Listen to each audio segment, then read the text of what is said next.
Il est 8h36, notre invité Michel-Édouard Leclerc, bonjour. Bonjour. PDG, donc chef d'entreprise, nous allons parler grande distribution, nous allons parler réforme du Code du travail, nous allons parler des états généraux de l'alimentation, mais tout de suite je voudrais revenir sur le fipronil. Avez-vous vendu ou vendez-vous encore des œufs, des entremets, des desserts contenant du fipronil? Bonne question. Réponse directe, non. Tout ce qui était susceptible de contenir cette substance a été retiré, soit à la demande de l'administration, soit à la demande des fournisseurs qui nous ont alertés. Et vous en avez vendu? Vous avez vendu? On allait en vendre. On allait en vendre. Vous en aviez dans les rayons, vous aviez des produits contenant du fipronil dans des rayons. Je suis pas sûr qu'on en avait dans les rayons, mais on allait en voir arriver, et Oui. donc nous ne les avons pas mis en vente. Alors c'est pas grand-chose, hein, c'était des gaufres, des produits de pâtisserie, mais et quand bien même on nous disait que il n'y avait pas de problème de santé, on les a enlevés. Des Ça gaufres, des pâtes, produits Leclerc, produits distributeurs. Hein. Oui. Produits industriels aussi, hein. Oui, industriels, Ouais, mais ouais. aussi distributeurs. Oui, oui, absolument, parce que c'est fait par les Je industriels. crois 6 marques Leclerc. Oui. 6 marques Leclerc. Et donc c'est un scandale dont, Oui. dont il sera intéressant de tirer les conclusions. Parce Mais- que si vous avez suivi Oui. comment j'ai fait Oui. pour gérer cette crise, j'étais le seul chef d'entreprise dans la distribution tous les 2 jours à tenir un compte-rendu sur les réseaux sociaux de ce qui se passait. C'est peut-être pas une crise sanitaire, mais heureusement pour nous que c'était pas une crise sanitaire. Parce que par contre, devoir attendre 15 jours en moyenne pour avoir les réponses des fournisseurs pour savoir s'ils étaient dans la filière hollandaise, c'est trop long. Si ça avait été une Escherichia Oui, coli, mais si ça d'accord. avait... Enfin, c'est bon, il y a terrible. les fournisseurs, mais vos marques, c'est la même chose. Ce Vous sont avez nos attendu fournisseurs. aussi Je ne vos marques fabrique pas. distributeurs. Elles sont faites par les fabricants. Donc, que ce soit mes fabricants de marques de distributeurs, ou que ce soit des fabricants de produits pâtissiers, ou que ce soit des fabricants de grandes marques. Donc vous ne savez pas ce que vous vendez? Ah non, le fipronil est interdit. Oui, non, mais dans- d'accord, mais dans c'est le- quand même hallucinant. C'est-à-dire que dans vos rayons, Oui, vous avez des quantités de marchandises, Oui. mais vous ne savez pas ce que vous vendez. je n'ouvre pas toutes les boîtes, non, je dois Non, mais reconnaître. d'accord, non, mais il Ouais. n'y a pas de la traçabilité. Mais si, mais Suffisante pour vous. il faut raisonner à l'inverse. Ce produit étant interdit, on ne le Oui. cherche pas. Oui. Donc la question que vous pouvez poser, c'est comment se fait-il qu'on ait été alerté par la puissance publique aussi tard, puisqu'aussi bien le fipronil, dans certains pays de la communauté européenne, a été détecté dès novembre 2016. Donc nous avons été alertés cet été, et donc cherchez l'erreur. Mais un commerçant, quel qu'il soit, de chez Carrefour, Système U, etc., il se met pas à ouvrir toutes les boîtes, et en plus c'est pas marqué dedans. D'accord ? C'est un scandale qui a eu lieu à la production, dans un élevage. Et donc, nous avons fait des autocontrôles. Tous les distributeurs aujourd'hui, s'ils sont cités, c'est parce qu'ils ont bien fait le job. Par contre, je vous pose la question, voilà, est-ce que vous avez vu une seule fois un industriel communiquer sur les retraits de ses produits ? Là, vous êtes en guerre avec certains industriels. Je suis en J'ai guerre vu- avec certains oui. industriels. Oui, j'ai vu Ouais, ça, oui, ouais. notamment Mais pas Nestlé. Pas sur ce sujet-là. Notamment Nestlé. Pas sur ce sujet-là. D'ailleurs, les produits de Nestlé étaient irréprochables. Bon, ben alors. Pourquoi avez-vous créé une centrale d'achat à Bruxelles? Oh, j'en ai créé plusieurs. J'ai Oui. une centrale d'achat à Hong Kong, une à Shanghai, tout ce qui est On marché. peut comprendre à Hong Kong et Shanghai, mais pourquoi à Bruxelles? Parce que nous avons des centres Leclerc en Pologne, en Slovénie, au Portugal, en Italie. Le groupe allemand qui est associé avec nous est dans 13 pays. Nous avons des zones où nous ne sommes pas puissants, nous n'avons pas de capacité d'achat, et donc nous avons créé un bureau d'achat ensemble, allemand. Vous allez et acheter français. des produits français fabriqués en France Non. et revendus en France? Non, il n'y a pas de produits agricoles, c'est que des produits techniques ou des produits vendus par des multinationales, ce qui énerve énormément Monsieur Nestlé, parce que Monsieur Nestlé, il a découpé l'Europe en tarifs et en fait, il ne veut pas faire profiter les consommateurs européens. C'est-à-dire que vous allez acheter, vous créez une centrale d'achat en Belgique pour acheter moins cher? Bah, j'essaie d'acheter moins cher ou d'avoir Oui. des marques qui ne me vendent pas en France. Fiscalement, c'est assez intéressant. Aucun effet. En Belgique, non? Non, Aucun je effet. vous vois venir, mais aucun non, effet. non, aucun effet. Aucun Bon. effet parce que nous n'avons pas de centre de profit. Leclerc est une coopérative. Le seul centre de profit, c'est le magasin. Donc je suis très clair là-dessus. Tous les impôts que devraient payer les centres Leclerc sont payés en France, et c'est le magasin qui paye les impôts de toute la chaîne. Il n'y a pas de centre de profit en dehors de... Vous regardez avec des gros yeux, mais je suis curieux. Comme vous l'avez fait avec pas mal d'hommes politiques, donc je sais ce qu'il ne faut pas faire, et donc non, mais c'est carré. Il paraît que de nombreuses marques sont contraintes de facturer leurs ventes en Belgique. Si c'est pour vendre en Allemagne ou en Pologne avec des choses qui ont été achetées et qui seront réparées. Non. Donc vous me dites non. C'est-à-dire que si c'est une société française qui rachète en Belgique, elle est soumise au droit français. Mais au fond, c'est ce que fait Nestlé, qui le critique. Le siège de Nestlé est en Suisse. Bon, je ne sais pas ce qui se passe avec Nestlé, mais bon. Je peux vous dire ce qui se passe. C'est qu'en fait, on est en conflit à propos des États généraux de l'alimentation. J'allais y venir, tiens, à ces États généraux de l'alimentation. Et donc, dans ces États généraux, Emmanuel Macron a créé un grand moment de discussion interprofessionnelle, mais aussi avec les ONG, les organisations de consommateurs. Les États généraux la semaine dernière. Ça a commencé. Oui. Et donc, il y a vraiment des gens qui veulent participer, et les centres Leclerc y sont, pour essayer d'améliorer, d'une part, la qualité des productions, la qualité et la diversité de notre politique agricole, de ce qu'on met sur le marché. Il y a un travail à faire ensemble. Il faut arrêter de se regarder en chien de faïence. Mais la question du revenu des agriculteurs est pendante. C'est important. Oui, c'est essentiel même. Voilà. Et il y a un groupe d'industriels qui veut profiter de la détresse d'un certain nombre d'agriculteurs pour que les consommateurs français payent plus cher chez Leclerc, chez Intermarché, demain chez Amazon. Et ils prétendent qu'en obligeant Leclerc à vendre plus cher, de 10-15% plus cher des articles, on pourra après le taxer et redonner de l'argent aux agriculteurs. C'est du pipeau. Et donc, il semblerait qu'il y ait un certain consensus pour faire ça. Vous vous rendez compte, l'idée c'est de prendre une bouteille de Volvic, c'est un produit alimentaire. Oui. La modification de la loi serait... Aujourd'hui, le seuil de revente à perte d'une bouteille de Volvic serait son coût plus 15%. Ne me demandez pas pourquoi, c'est ça. Je voudrais comprendre pour le consommateur. Ouais. C'est-à-dire, ça veut dire que la bouteille de Volvic sera plus chère de 15% ? 15%, de 5 à 15%. Une boîte de Nescafé de 5 à 10%. Est-ce que ça permettra... Mais là, je ne parle pas des producteurs, des agriculteurs producteurs. Théoriquement, c'est pour eux. Théoriquement, c'est pour eux. Oui, parce que vous savez, la distribution n'achète pas à l'agriculture. Il y a des transformateurs. Il y a des transformateurs. Donc les industriels disent, si Leclerc vend moins cher, ça pèsera moins sur le marché. Et donc, nous, on pourra payer plus cher les agriculteurs. C'est pipeau, c'est évident que c'est pipeau. D'accord ? Mais c'est quand même un consensus qui se dégage entre certains industriels, dont Nestlé, le président de l'industrie de l'industrie agroalimentaire française, et même certains distributeurs, parce que Système U, Monsieur Papin, est assez d'accord avec ça. Donc, en se disant, on va faire payer plus cher le consommateur français, tout le monde sera obligé de vendre plus cher, et on pourra du coup créer donner plus aux agriculteurs. Seulement, voilà.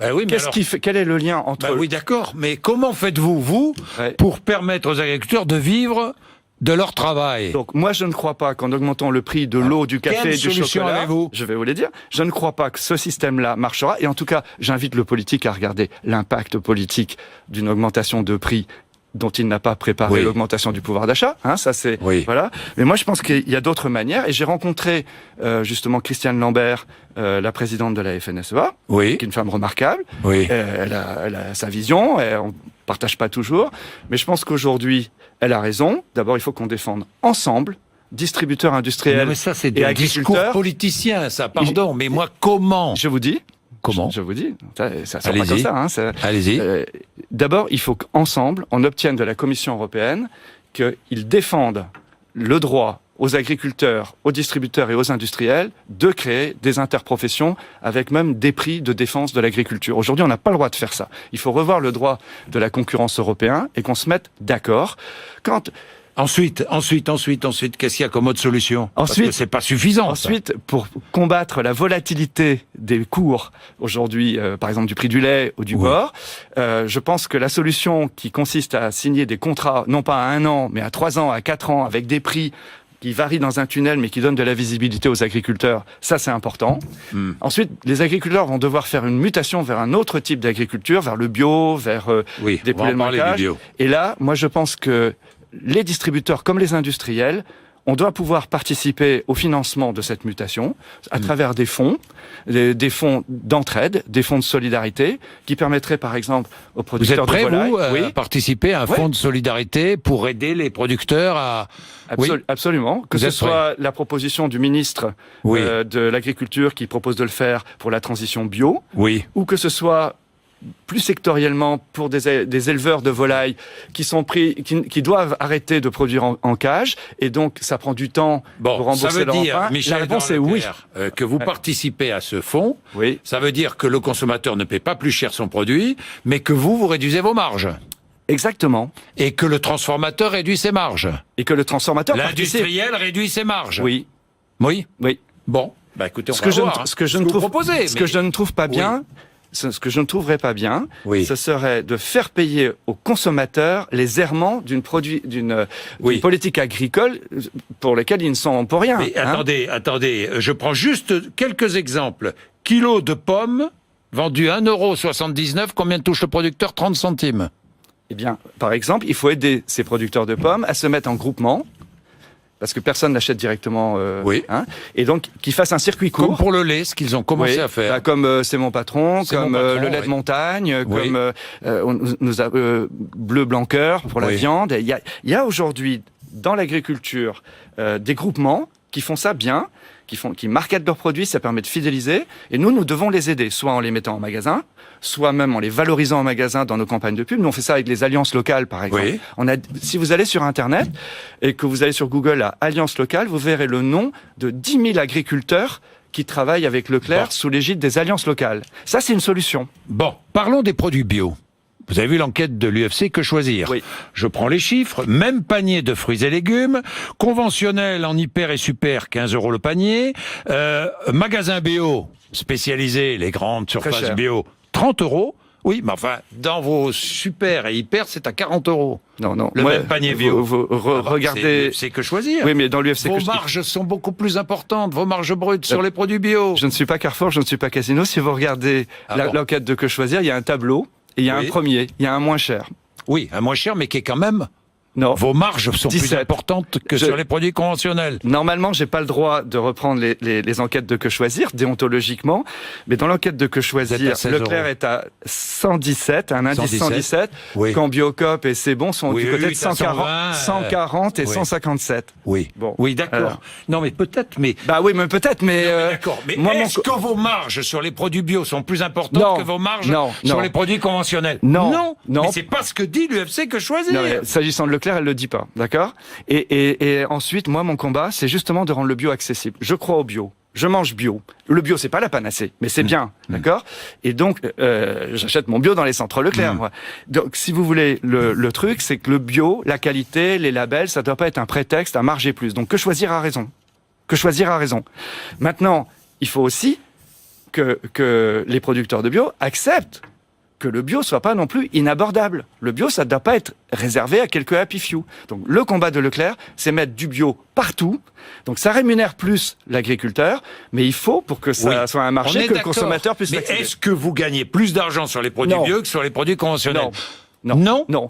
D'ailleurs, vous dites non. Techniquement, je peux vous donner... Nous irons voir, nous irons vérifier. Alors. Et nos marges sont publiées, cher ami. Bon. Alors que les marges ne sont pas plus importantes. On est bien d'accord. Ça, je vous assure. Et en plus, je peux vous dire une chose, c'est comme technique. Le produit d'achat est plus cher, la marge est plus élevée, évidemment. Le produit est le double à l'achat. Oui. Et il y a plus de casse sur le produit bio parce qu'il n'y a pas de conservateur, il n'y a pas d'insecticides, il n'y a pas de pesticides. Et donc, c'est vrai que le produit a une durée de vie beaucoup plus courte. Il y a plus de casse dans le magasin. Néanmoins, il n'y a pas plus de marge. Bon. Amazon. Amazon qui vient d'acheter ces supermarchés Whole Foods, que vous connaissez bien, ce sont des spécialistes du bio d'ailleurs, Whole Foods. Combien? 460 magasins aux États-Unis, au Canada, en Grande-Bretagne. Dites-moi, Amazon, ça y est, vient vous concurrencer. J'ai vu que ça commençait à faire mal à Carrefour. Et vous craignez l'arrivée d'un immense concurrent comme ce concurrent-là?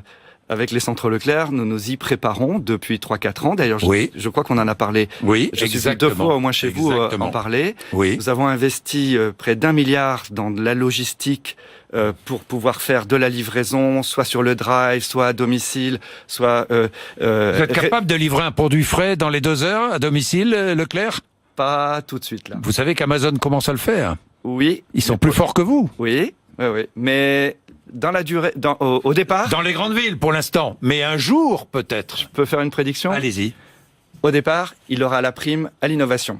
Il aura la prime à la nouveauté. Et donc, il va prendre son marché et il va faire très mal à Carrefour et très mal aux distributeurs des grandes villes qui ont des coûts d'exploitation très élevés. Amazon sera moins cher que Carrefour, moins cher que vous, que Cora, etc. Et que vous ? Non, je pense pas. Mais alors, en tout cas, c'est sur les prix dans tous les cas. En tout cas, il y aura un effet. D'accord ? Oui. Je la ramène pas. Oui. C'est juste, c'est dans les grandes villes que ça va se passer. Et donc, ça va être saignant pour Carrefour. La décote de Carrefour, la semaine dernière, de 12%. J'ai vu ça. C'est le premier signal d'alerte. C'est pas la qualité de Bompard. Bompard est un petit peu super. Oui, non. C'est l'effet même. En plus, vous savez, Amazon a l'argent pour acheter Carrefour. Il peut faire avec Carrefour ce qu'il a fait avec Leclerc ? Non, il peut pas. On est un groupe d'indépendants, on est une armée indépendant. mexicaine. Oui, enfin, il peut acheter ici ou là. Oui. Il peut déstabiliser. Oui. Par contre, nous sommes prêts. Nous, les ploucs de province, les épiciers de province, on a compris que ça allait nous arriver comme une tempête. Alors, on s'est mis comme le granit en boule en Bretagne. On attend la tempête, mais on s'est mis en logistique, en rénovant nos magasins, en créant des emplois d'expertise. Nous allons jouer par rapport à Amazon qui va être très produit standard. On va tout trouver, c'est T'y trouves tout, c'est le grand bazar, c'est Alibaba aussi qui va arriver, les cavernes. Et nous en face, on a investi sur la revitalisation de l'offre de nos hypermarchés. On a investi sur des circuits courts et je pense que d'ici 2020, on fera nous-mêmes 10% de notre chiffre d'affaires. Je suis même sûr, on fera 10% de notre chiffre d'affaires à partir du digital. On a créé 4500 emplois et derrière, je vous en avais promis 3000 ici. Et on continue. Je vais Combien en 2018 2017, déjà. Oui, déjà, oui. 2017, je pense 3500 à peu 3500 près. 2017. Donc et en 2018, vous prévoyez quoi ? Et en 2018, je pense qu'on sera le premier employeur français en France. Le premier employeur ? Ouais. Combien de personnes ? 125, 130. 130 000. Ouais. Et combien d'emplois créés en 2018 ? On est sur 3000 minimum par an. Dans des fonctions logistiques, dans des fonctions marketing. On prend la révolution technologique et digitale comme étant une obligation de faire. Vous voyez, on a vécu, nous, l'arrivée des hypermarchés dans les années 60. On a mis longtemps à s'adapter, mais on y est arrivé. Donc maintenant, on va pas faire la même bêtise. On va pas manifester. On va pas simplement dire Amazon ne paye pas ses impôts. Ce qui est le cas. Ce qui est extraordinaire, c'est d'avoir ces conversations. Vous savez qu'Amazon ne paye pas. Nous, on paye 700 millions d'impôts de plus qu'Amazon. Vous en avez parlé à Emmanuel Macron. Bien sûr. Que vous dit-il quand vous lui parlez de ça ? Je pense qu'il a un projet de mettre l'impôt sur le chiffre d'affaires. Mais vous vous rendez compte, aujourd'hui, on paye l'impôt sur le chiffre d'affaires. Oui, plutôt que aujourd'hui, on paye l'impôt sur les parkings. Amazon n'a pas. Impôt sur les enseignes, les graphismes. Amazon n'a pas. Impôt sur les mètres carrés. Je sais pas si vous voyez. C'est extraordinaire. On paye des impôts à chaque fois qu'on fait des mètres carrés. Amazon a des entrepôts immenses. Ils payent pas là. C'est pas des mètres carrés de vente. On paye Leclerc paye, et sans doute Carrefour, paye 700 millions d'impôts de plus qu'Amazon. Et malgré ça, on les attend. Est-ce que Carrefour risque de disparaître ? Carrefour, un autre grand distributeur. Carrefour est avec l'arrivée comme ça de cette concurrence nouvelle. Je suis pas coté en bourse, je règle pas mes comptes. Mais Carrefour, oui, est vulnérable. De même que dans l'industrie. Et d'autres sont vulnérables aussi dans est la vulnérable. grande distribution française. Oui, un fonds de pension chinois, un fonds de pension souverain, un fonds souverain peut très très bien racheter, comme l'a fait la famille Ouzé là récemment en achetant la Redoute. C'est pour ces groupes-là à l'échelle mondiale, racheter Carrefour, ça peut être très intéressant. Bien.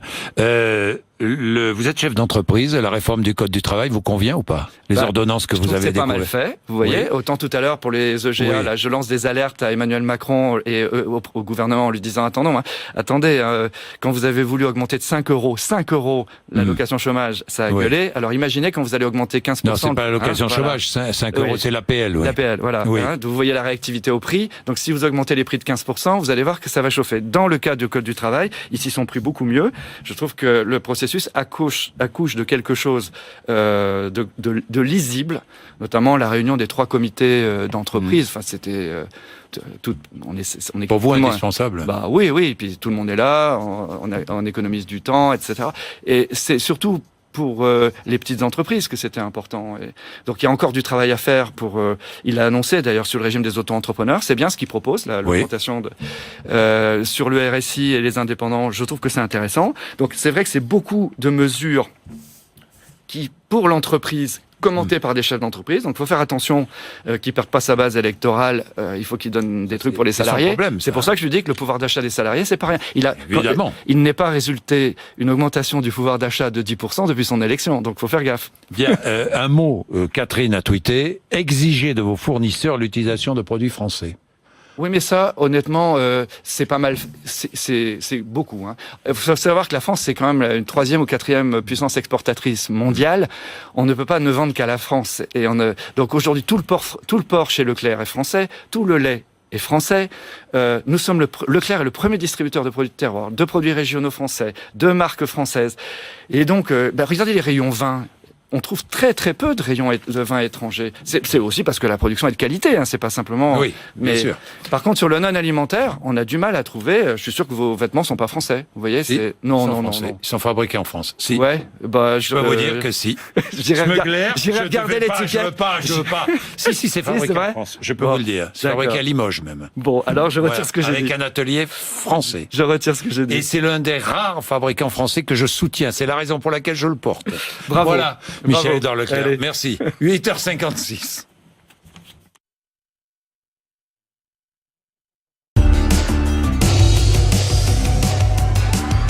Je suis Vincent Paolo Antonacci, le porteur du projet Phoenix. Phoenix est né de ma vie au quotidien avec mon fils handicapé, Hugo, et des difficultés que nous rencontrons. Le fauteuil Phoenix est un fauteuil qui est conçu pour être vraiment polyvalent. Il sera à la fois utilisable à l'intérieur et à l'extérieur. Il aura la capacité de pouvoir franchir des obstacles que toutes les personnes en fauteuil roulant électrique rencontrent aujourd'hui et qui sont pour elles infranchissables. Le concours Aviva est l'étincelle qui va pouvoir permettre de démarrer le projet en fait. Aujourd'hui, Phoenix est modélisé en 3D et maintenant les ingénieurs de l'UQAM Toulouse vont réaliser l'étude de faisabilité. Avoir gagné 50 000 €, ça nous permet de démarrer le projet dans les meilleures conditions possibles. C'est une grande chance parce que ça va permettre de faire découvrir ce projet et en même temps de parler des problèmes d'accessibilité. Car je considère qu'au XXIe siècle, on ne peut pas envoyer des robots sur Mars et laisser des personnes handicapées ne pas pouvoir franchir une simple marche ou un simple trottoir sur Terre. Aviva, la bonne idée.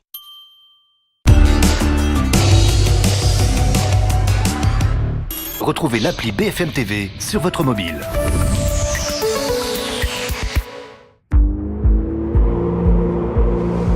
La voilà. Caméra 9. Passe à 60. C'est bon ? Allez. Incroyable. Elle descend pile à 60, t'as vu ? Mais comment elle fait ça ? Avec le régulateur de vitesse adaptatif et prédictif ACC, nouvelle Arteon. Demain démarre aujourd'hui. Volkswagen. Citia, envie d'un appart. On a plein d'appartements partout en France. Citia.com. Chez ArthurImmo.com, 100% des agents immobiliers sont aussi experts immobiliers agréés. Achetez, vendre, louer, expertiser. Faites confiance à notre double compétence. Votre bien mérite notre expertise. ArthurImmo.com, le réseau national immobilier 100% expert.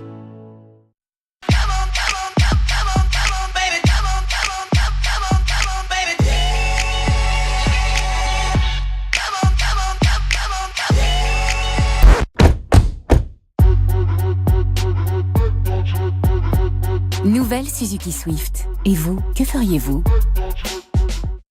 Vous organisez un séminaire, une formation ou une réunion ? Allez sur bird-office.com. Votre conseiller Bird Office vous accompagne pour trouver le lieu idéal et garantir le succès de votre événement. Pour tous vos séminaires, formations et réunions, rendez-vous sur bird-office.com.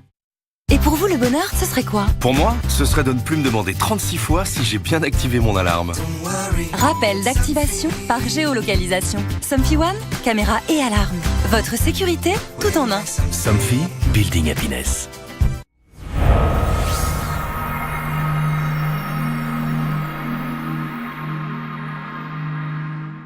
Avec Bourse Direct, restez connectés partout, moins d'1 € l'ordre de bourse, tout le temps.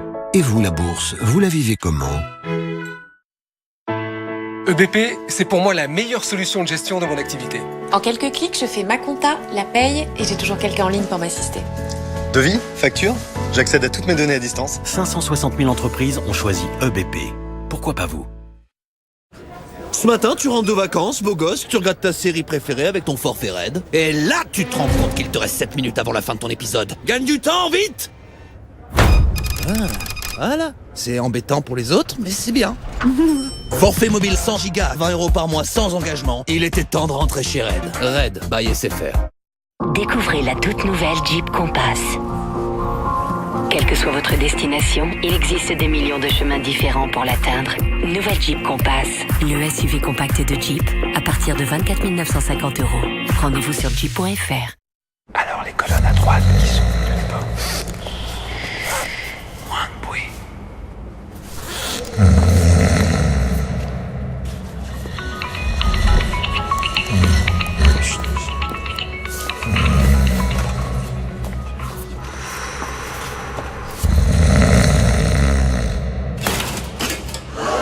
Un patrimoine qui dort, c'est absurde. Venez réveiller le vôtre avec l'UFF. Le 16 septembre, c'est la journée de votre patrimoine.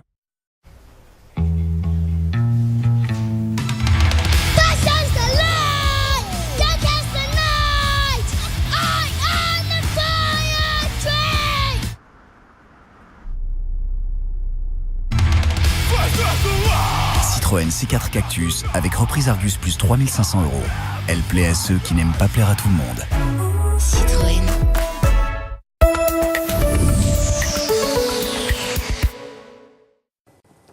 – 9h02 sur BFM TV, nous sommes ensemble pendant 3 heures. Bonjour à tous, bonjour Damien. Bonjour Elie, bonjour à tous. Alerte maximale sur les Antilles, c'est à la une du journal de 9h.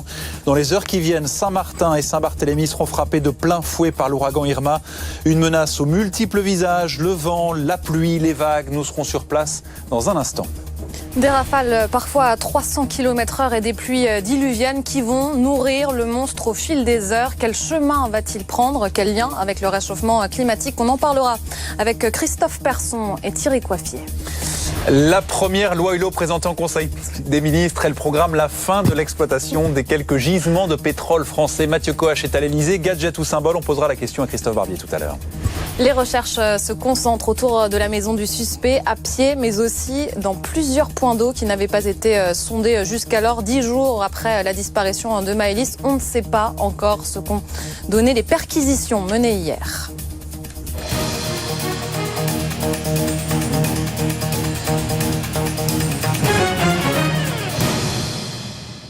C'est le cœur de la nuit aux Antilles. Il est 3h du matin. Là-bas, Irma est à peu près une centaine de kilomètres de Saint-Barthélemy. C'est le pire ouragan jamais observé dans cette partie de la planète. Le vent souffle déjà à 200 km/h et ça va monter à plus de 300 km/h. Des rafales accompagnées de pluies diluviennes. Christophe Persson nous détaillera tout cela dans un instant. Alain Hébert, bonjour ou bonsoir. Merci d'être avec nous. Vous habitez Saint-Martin.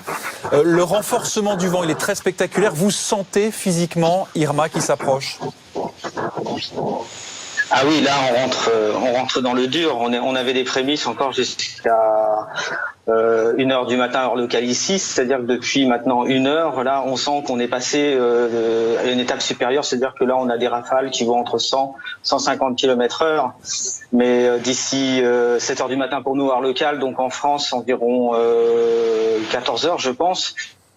On va passer à 300-350 km/h avec des rafales qui vont certainement être dévastatrices. Ça va être un problème. Vous connaissez les cyclones d'ailleurs, hein, c'est la période.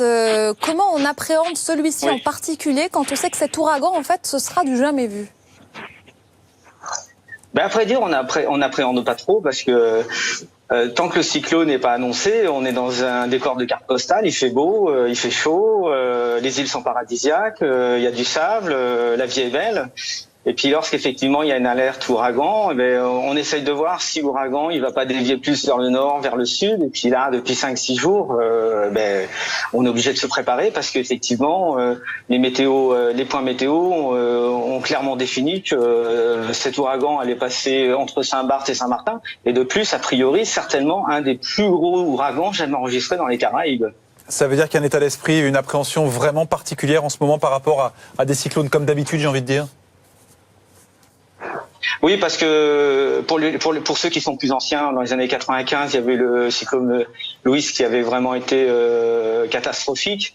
Et là, on s'en est rendu compte parce que vous avez une affluence et les gens qui vont dans les hypermarchés acheter de l'eau, acheter de la nourriture, se préparer, pratiquement piller tous les magasins de bricolage pour trouver des planches, du contreplaqué et se prémunir. Moi, j'ai la chance d'être assez bien confiné dans un appartement qui est assez bien protégé, mais on n'est pas tous à la même enseigne sur l'île. Il y a des gens, entre guillemets, qui ont des toits en carton. Donc, pour ces personnes-là, ça risque d'être vraiment compliqué. Et comment ça se passe? Vous avez fait un stock de provisions. Là, vous êtes peut-être, si vous étiez à l'étage, mis en bas? Non, justement, moi je suis au rez-de-chaussée parce qu'à l'étage, le toit il peut partir. Donc je pense que le rez-de-chaussée est bien mieux. Donc effectivement, on a surtout prévu beaucoup d'eau parce que on ne sait pas effectivement après le passage combien de temps va durer la pénurie, parce que certainement peut-être que les 2-3 hypermarchés de l'île de Saint-Martin auront peut-être subi des dégâts, peut-être pas, on verra bien. Et effectivement, peut-être que pendant une semaine, il y aura des problèmes d'approvisionnement. Et je pense que ça va certainement déjà commencer avec les moyens de communication. Là, on a de la chance, il est 2h, 3h du matin, ça souffle énormément, mais on a toujours de l'eau. On a toujours de l'électricité, on a toujours de la lumière, mais peut-être que dans 2h, 3h, 4h, on va se retrouver sans énergie, peut-être pendant une semaine. Un dernier mot, Alain Hébert. Vous qui vivez sur place, le plus grand risque, c'est le vent ou c'est l'eau, la pluie et les vagues? Lorsqu'on sera au pic de l'ouragan, c'est sûr qu'il faut rester confiné parce que il va y avoir des projectiles de toutes parts. Je veux dire 300 km/h, vous imaginez, tout ce qui va avoir une petite surface, ça va partir, ça va voler dans tous les sens.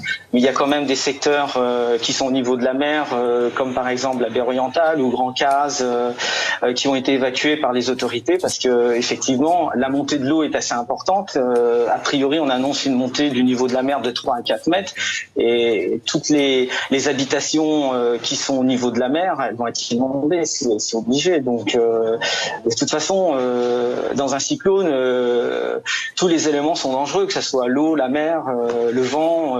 Il faut être prudent, c'est sûr. Merci beaucoup Alain Hébert, on va vous laisser aller vous reposer. On vous souhaite surtout beaucoup de courage pour les heures qui viennent. On continue à en parler avec Christophe Persson. Christophe, on parle d'un ouragan d'une intensité sans précédent. Qu'est-ce qui fait précisément la puissance d'un ouragan ? L'eau, tout simplement, la température de l'eau de mer actuellement, l'eau est très chaude et à partir du moment où l'eau est chaude, eh bien c'est un puits d'énergie tout simplement pour les ouragans et donc là il s'est très nettement renforcé en 24 heures, hier catégorie 4, là on est vraiment catégorie 5 et même 5+, s'il y avait une 6e catégorie honnêtement, vu les vents qui sont attendus avec cet ouragan, on serait à la catégorie 6 parce qu'on dépasse très largement le seuil de la catégorie 5 et vous le voyez, il continue sa route un petit peu plus vers Saint-Martin et c'est vraiment dans 3 heures que l'on retrouvera les vents les plus violents là-bas et ça va durer environ 3-4 heures avec des vents extrêmement violents. Vous restez avec nous, on l'a vu avec Alain Hébert à l'instant, les habitants ont fait des stocks de bouteilles, de conserves, de piles pour affronter d'éventuelles coupures d'eau ou des coupures de courant. Il fallait aussi préparer de quoi lutter contre de possibles inondations. Écoutez, certains d'entre eux, c'était quelques heures avant l'arrivée d'Irma. On s'attend au pire, il y a des informations qui sont bien entendu alarmantes, mais qui sont probablement proches de la vérité et qui invitent chacun à se prendre en main. Ici à la baie orientale, on est sur des parties qui peuvent s'avérer inondables à un moment donné, donc il faut être extrêmement prudent. Ça fait 20 ans que je suis là, j'en ai vu plein et j'ai jamais été aussi inquiet. Je suis venu pour chercher du bois parce que apparemment le cyclone ça va nous taper fort. Hein. Je pense que tous les clients prennent un peu tout ce qu'ils trouvent sous la mer afin de se protéger par rapport au passage du cyclone Irma, contreplaqué, bâche, tout cela. Donc les clients essaient de faire au mieux avec ce que nous avons. Ouragan qu'on qualifie d'ores et déjà de monstrueux. À quoi vont ressembler les prochaines heures ? Eh bien déjà, il faudra se méfier vraiment des vents et surtout le danger pour Saint-Martin, Saint-Barthélemy. Ce sont les vents qui vont radicalement changer. Regardez cette animation. Pour l'instant, c'est vrai que l'œil du cyclone est un petit peu à l'est de ces îles. On a donc des vents de secteur nord qui s'installent, des vents qui vont très facilement dépasser les 300 km/h dans les prochaines heures. Et par la suite, l'œil va passer, il y aura une petite accalmie, mais surtout après le passage de cet œil, ce sont des vents de secteur sud au contraire qui vont s'installer, des vents contraires à ceux du départ, qui vont finalement continuer de déraciner, d'arracher toutes les toitures, tous les arbres. Et c'est vraiment ça aussi qui est dangereux avec ces vents, c'est qu'ils tournent au fur et à mesure des heures. La zone est en alerte violette. La Guadeloupe et la Martinique, elles, sont en alerte rouge pour l'instant. C'est le seuil juste en dessous, image ici, de Marie-Galante au large de la Guadeloupe. La Martinique sert, elle aussi, de base arrière pour le dispositif de secours et l'île s'attend à affronter de fortes vagues. Sur place, l'envoyé spécial de BFM TV, Fabien Crombé. La Martinique plutôt épargnée par les vents violents d'Irma, mais le phénomène de l'ouragan, il s'observe sur ses côtes et c'est ça qui inquiète l'île de la Martinique. Avec, vous le voyez, la baie de Fort-de-France. Normalement, c'est extrêmement calme et là, alors que les heures sont en train de passer, eh bien, l'eau est en train de recouvrir le quai ici à Fort-de-France. Nous sommes à l'ouest de l'île, côté de la mer des Caraïbes, et à l'est, eh bien, l'océan Atlantique. On attend des vagues de 6 à 8 mètres. Donc, inquiétude et vigilance extrême sur les côtes de la Martinique. La Martinique qui tout de même va pouvoir fournir en premier l'aide nécessaire à la Guadeloupe et surtout à Saint-Martin et à Saint-Barthélemy une fois qu'Irma sera passé, parce que c'est le seul aéroport encore disponible. D'ailleurs, notre vol qui devait atterrir en Guadeloupe a été détourné ici en Martinique à Fort-de-France. De nombreux avions, de nombreux bateaux privés sont d'ailleurs venus se réfugier ici pour regagner ensuite les terres, les îles comme la Guadeloupe, Saint-Martin et Saint-Barthélemy une fois qu'Irma sera passé. C'est d'ici notamment que plusieurs dizaines de pompiers ou de militaires viendront donner une deuxième vague de secours à ceux qui en ont besoin. Et pour bien comprendre, il faut remonter dans le temps. Irma s'est formé il y a environ une semaine, beaucoup plus à l'ouest. Il était en catégorie 2 jeudi dernier, alors qu'il se trouvait au large du Cap-Vert. Il a traversé l'Atlantique. Sa puissance s'est renforcée jusqu'à devenir cette immense masse visible depuis l'espace. Irma mesure actuellement plusieurs centaines de kilomètres de diamètre. Jean-Louis Caffier, vous êtes le consultant environnement de BFM TV.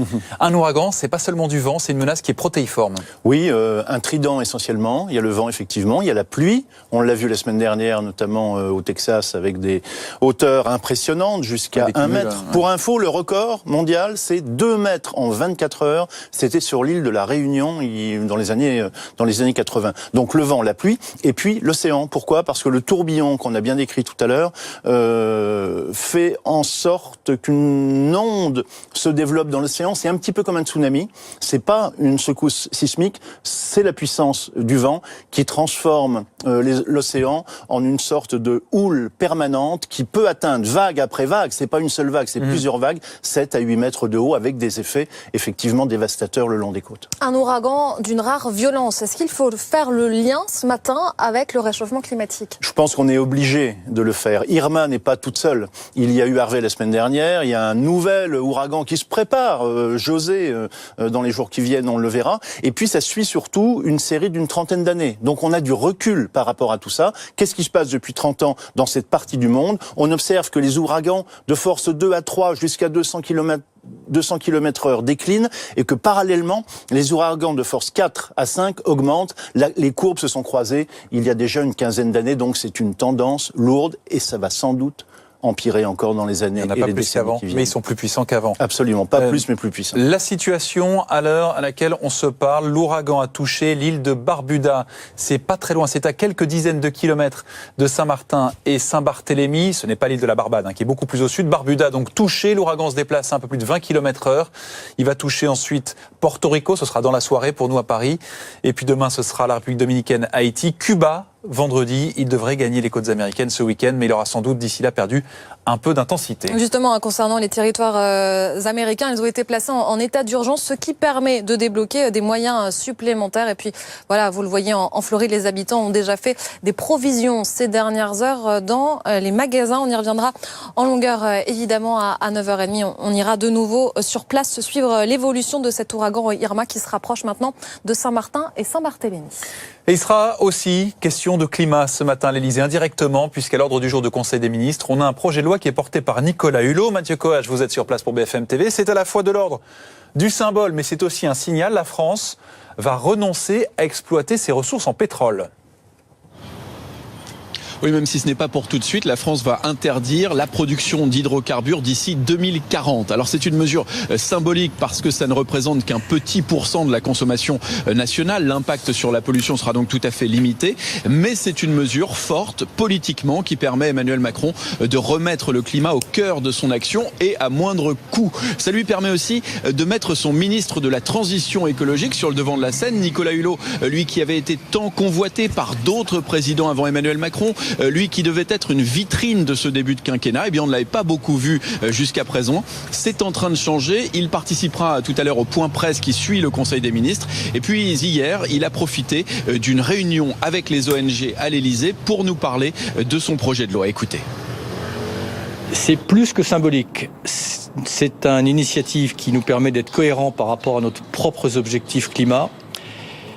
Et c'est plus que symbolique parce que nous sommes, je dirais, le premier grand pays industriel à oser unilatéralement prendre cet engagement. Mais c'est une question de cohérence. C'est simplement de mettre dans la loi ce que la science nous demande, c'est que si on veut répondre aux enjeux climatiques, il faut s'affranchir des énergies fossiles et renoncer à exploiter ce que nous avons sous les pieds. Ce projet de loi ne devrait pas provoquer beaucoup d'opposition, tout simplement parce que les grands groupes pétroliers n'ont aucun intérêt à se lancer aujourd'hui dans l'exploitation de nouveaux gisements. Les cours du pétrole sont au plus bas depuis 10 ans avec un baril autour de $50. Certains pays sont même en surproduction comme le Nigeria et la Libye. Bref, c'est une mesure sans danger, mais qui devrait être très rentable sur le plan politique. Mathieu Coache avec Médéric Soltani, Christophe Barbier, c'est l'occasion